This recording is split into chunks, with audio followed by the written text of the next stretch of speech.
Look, VPNs can do a lot, and unfortunately with that does come a slight learning curve.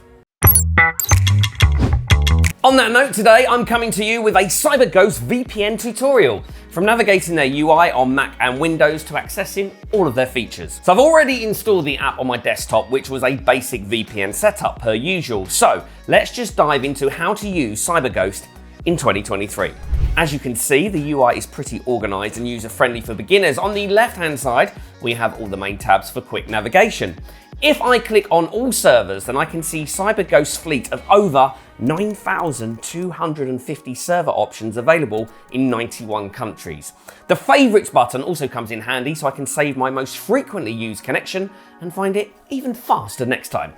The dedicated IP button down here does cost a little extra, but if it's something you're interested in, it will give you your own anonymous IP address in a country of your choice. The No Spy Servers feature gives you that extra boost of privacy, plus an extended bandwidth for faster speeds. This is a great option, especially if you torrent frequently. Moving on to the CyberGhost VPN specialized servers down here, we have gaming, torrenting, and streaming. While I was excited about the gaming server, I found that because this feature has inconsistent latency, I experienced some occasional lagging. They are also not available on macOS, sadly. With that being said, I was able to use the torrenting feature easily because it works alongside apps like uTorrent. Of course, streaming is one of the main reasons a lot of people get to use a VPN in the first place. I found that not only was CyberGhost able to unlock geo-block services, but it also suggested optimized servers for me based on which specific platform I was trying to connect to. Keep in mind, you will have to change servers each time you switch platforms. As you can see, the CyberGhost VPN features are pretty impressive, but how about their privacy settings? If I click on privacy settings down here, you'll see that these have three options pop up: block content, prevent DNS leaks, and automatic kill switch. Take note though, again, these are not available on macOS. I had high hopes for their ad blocker, but I found it only worked a portion of the time. That's probably because it is DNS filtering only, so it is kind of expected. The kill switch also needs a bit of improvement for Mac OS and Windows, as I did experience some IP leaks while testing on various sites. Generally, when I had connection issues, the kill switch was quickly able to block any traffic, but it could be better. Now that I've done a quick CyberGhost guide, including features and privacy settings, let me show you their unique Smart Rules button down here. This section basically allows you to customize your VPN settings, so even if you don't know how to use CyberGhost VPN, it's easy to figure out. For example, the CyberGhost Launch Rules tab allows you to turn on features like Connect on Launch, which will immediately connect to the VPN when the app opens up. You can even choose which server you'd prefer it to connect to. The Wi-Fi protection tab gives me the option to select which networks I trust and don't trust. However, keep in mind that macOS users will once again miss out on this feature.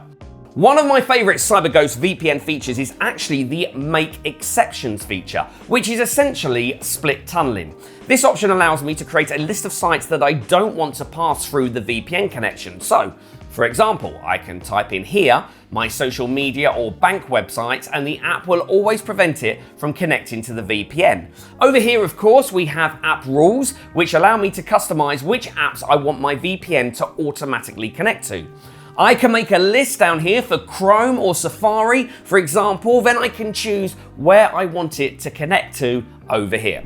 FYI, if you find this CyberGhost VPN Tutorial 2023 edition helpful and you want more CyberGhost VPN tips, be sure to like and subscribe because I make a lot more content like this every single week. Before I wrap up this full CyberGhost tutorial, let's look through the settings tab and see what protocol options CyberGhost VPN offers. As you can see, there's WireGuard, OpenVPN, and IKE v2. Now, I generally prefer to use WireGuard as it's one of the more modern and consistent options on the market. However, I was surprised to see that OpenVPN actually had faster upload speeds.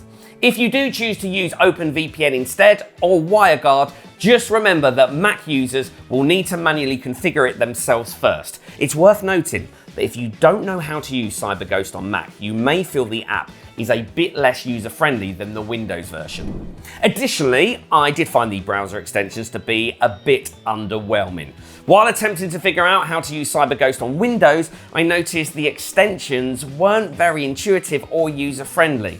There were only 4 locations to choose from: Romania, US, Netherlands, and Germany. My traffic was only encrypted by SSL and I wasn't able to access any streaming sites, so if you're not a paying subscriber, you won't find a lot of benefits from the extensions alone. If this CyberGhost VPN tutorial made you want to try out CyberGhost VPN for yourself, their prices start at just under £2 a month for their longest plans, with 3 months thrown in for free. That's super affordable and standard within the market, to be honest.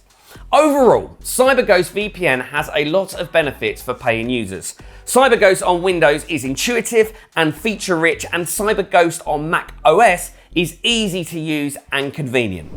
If CyberGhost VPN sounds like a good fit for your lifestyle, be sure to save some money by using the exclusive deals I've left in the description or on the screen. Thank you so much for watching, and I will catch you soon.